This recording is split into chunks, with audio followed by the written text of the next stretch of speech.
Hey guys, Johnny from Ignite here, and I'm here with Leila, and we're doing a special little chat on the Craft of Writing module today, just to go through a few preparation tips and strategies. But first of all, if you haven't already subscribed, please click the subscribe button now and hit the bell as well, and you'll get notified of all of our new videos. But without further ado, let's get into it, and welcome to the clip.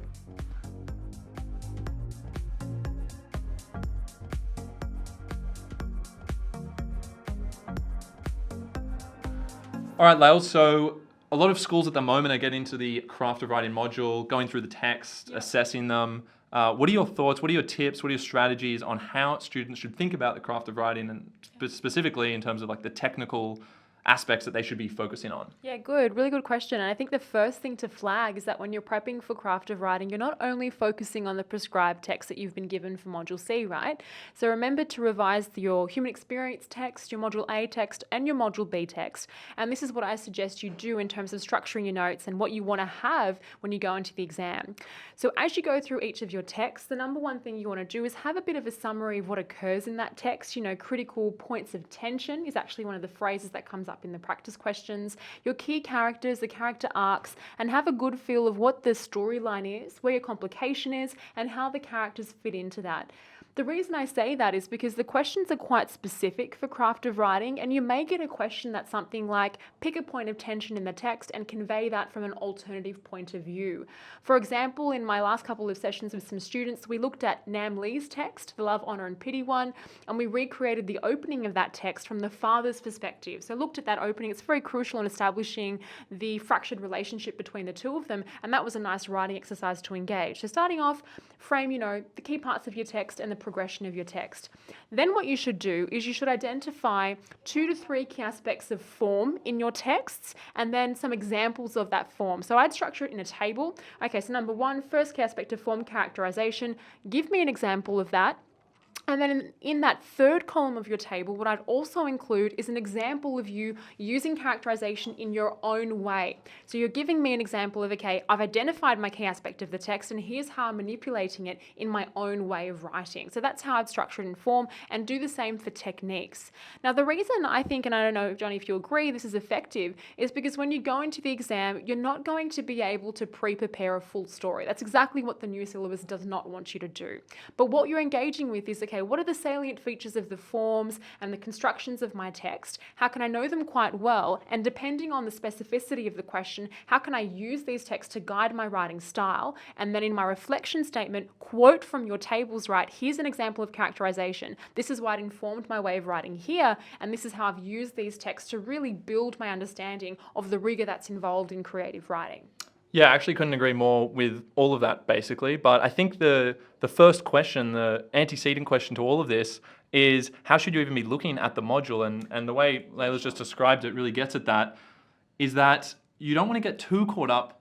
While you do need to know the plot, and you need to know the characters, and you need to know everything that happens in the particular text that you're doing, especially if it's like a prose fiction. They're typically shorter stories anyway, so you should be on top of all of that. But don't get caught up in all of that. I'm finding that students are typically looking at it too much like a normal text that they would read. It's not quite like that. You should be looking at it through a far more critical lens, because when you read a sentence or read a paragraph, and you need to be conscious of the fact that something's just happened, something deliberate just happened with what you read. The composer had consciously done something, for instance, used a certain image, they've written a sentence with a metaphor or a simile, and you need to be picking up on all of those things now and reverse engineering that thought process. And then, as you said so well, you need to replicate that in your own writing. And a great way to do that is to pick out a few significant quotes from the text that you're doing, even if it's a poem, because you do study poetry, and just on that, that translates to imaginative writing most effectively, I believe,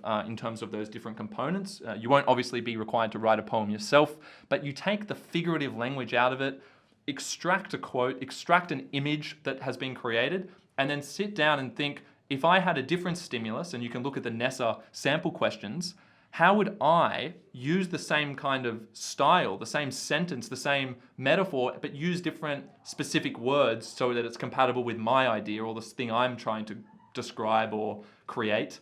rather than copying them exactly, but how can you fiddle around with the words a little bit to make it your own, but still retain the style that they used? Because that's the point, right? You're trying to emulate them. You're trying to copy them in a sense. You make it your own slightly by making these adjustments, and you do respond to the stimulus, and the composer wasn't responding to a stimulus.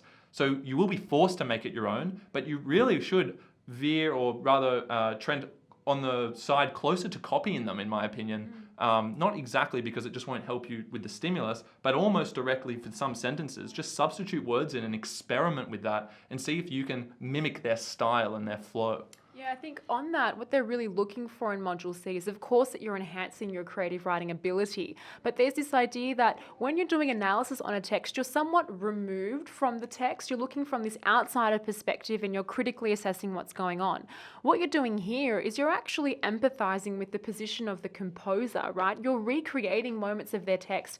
And what you're doing is, through putting yourself in the mindset of the composer, you're going to another level in terms of your appreciation for what the creative writing process entails. So not only are you kind of refining these skills, but you're doing that through appreciating all of the difficulties in writing texts, because you're actually forcing yourself to adopt those writers' techniques to recreate them as your own. Yeah, that's right. And I would just add that in relation to the reflection or the reflective statement that needs to be written afterwards, or tends to be asked of you in the sample questions, although there is that one advanced question where it just has 20 marks allocated to the piece of writing that you have to create with no reflection.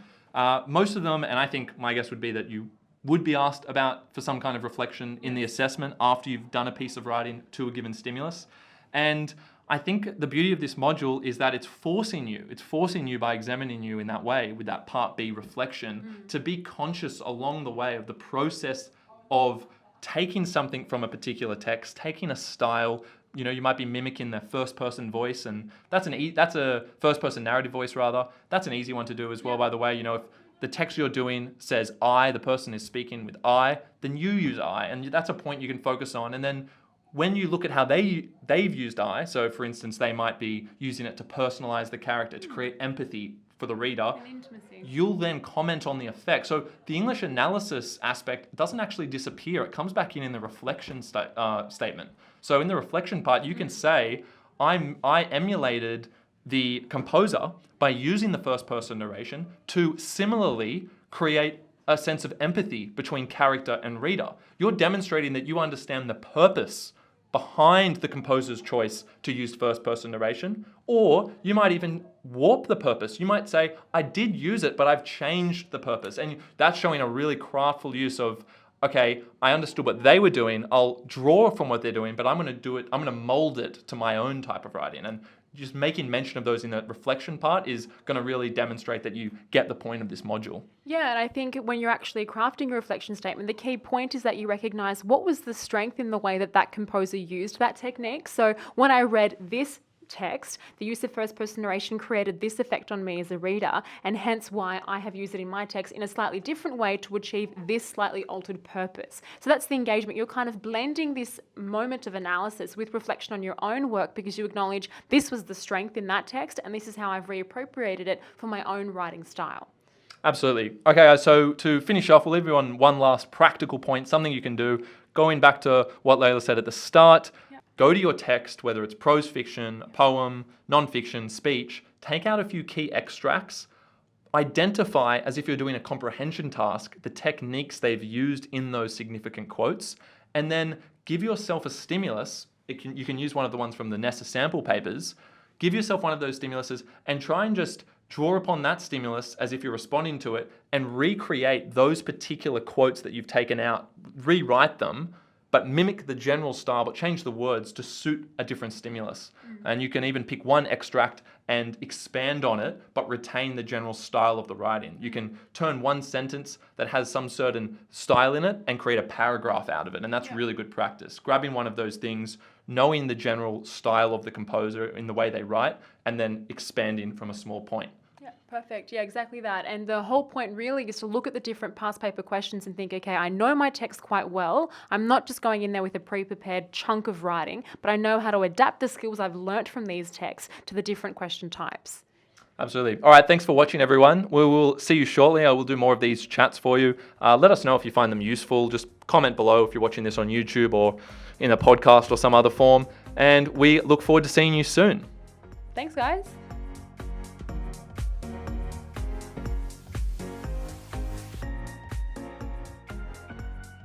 Hey guys, thank you so much for watching. If you do like the content, subscribe to our channel and we'll have more videos coming your way. That's right, guys. Thanks for watching. And please make sure you check out our online resource database. We've had a team of state rank achievers and heads of English put these together for you, covering everything from essay structures and examples all the way through to craft of writing and comprehension skills. So check them out at ignitehsc.com.au, and we look forward to seeing you in the next video.